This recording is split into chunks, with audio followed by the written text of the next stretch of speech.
Un langue d'accueil, écrit par Christelle Valette et traduit en espagnol par Mariela Jiménez, RJ Consulting. C'est le premier mot qui a compté. Les autres, de plus en plus complexes, de plus en plus précis, se sont superposés ou amalgamés au vocabulaire de ma langue maternelle espagnole. Les lettres s'amoncellent, les syllabes s'ajoutent et les phrases se structurent pour ordonner une nouvelle syntaxe, une nouvelle représentation des objets du monde. El gato, c'est le chat. Le gâteau, c'est un pastel, qui n'est pas le pastel. Les nouveaux mots, inconnus, que je vais encore chercher dans le dictionnaire bilingue, réactifs au plaisir exotique, mais ils ne sont plus incantatoires. Ils sont devenus un décodage linguistique ou une traduction codifiée.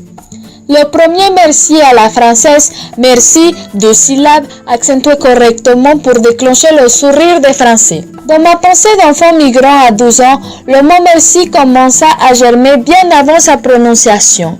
Il traversait ma gorge en raclant tout au fond la cavité buccale. Je refrénais le R qui roulait sensuellement dans l'idiome de ma mère au timbre sud-américain. Je m'efforçais de garder ma langue aplatie, mais elle se révélait en se dressant vers mes incisives. Que de frustration dans cette fricative. On dit un seul mot et c'est toute une culture qui se contracte pour faire de la place à une nouvelle éducation. C'est un arrachement.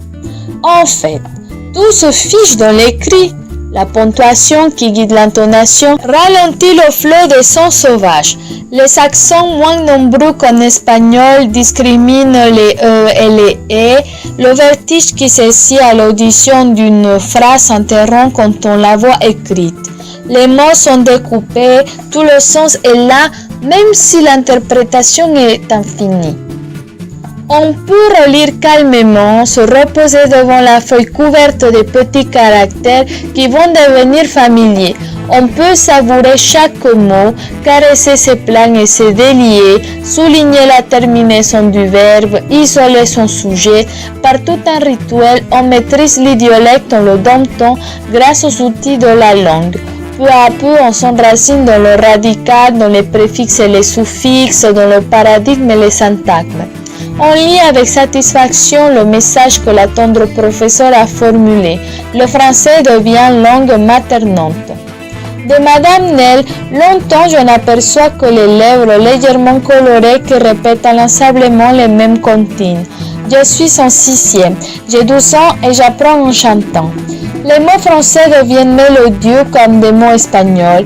Le temps qu'il me faut pour les maîtriser, les rendre plus monotones, plus français, ici ou là. Je m'assieds ici ou là.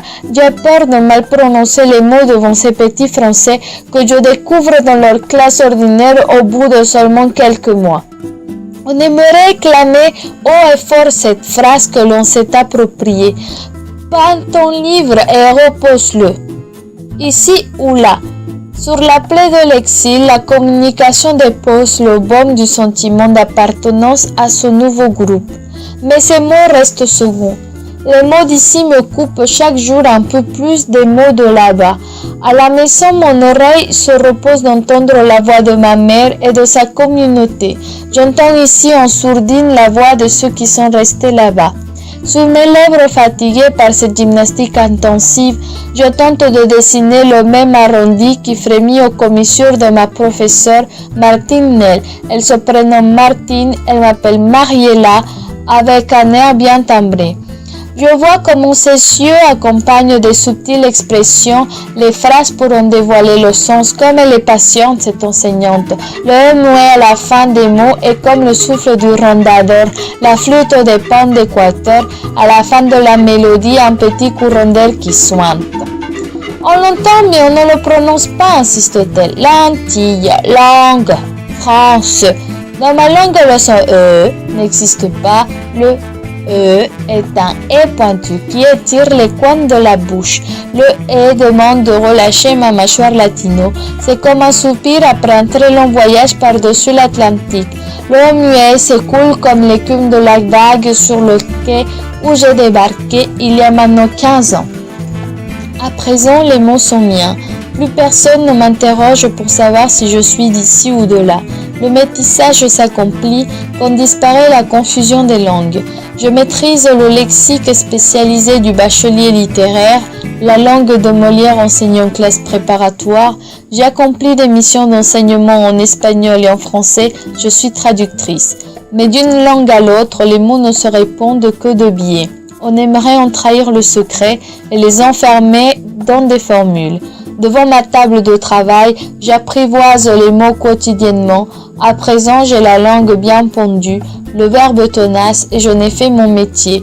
Mais l'objet du monde affublé de plusieurs noms fuit toujours le bilinguiste. Il le fascine et l'omnubile. Comme Sisyphe, après son rocher, je n'en finis pas de courir après le concept. Cette abstraction qui réconcilierait tous les mots du monde, qui se donnerait la main. L'objet roule dans l'abîme de la transposition, c'est un bonheur amer, on traduit pour oublier le mot premier.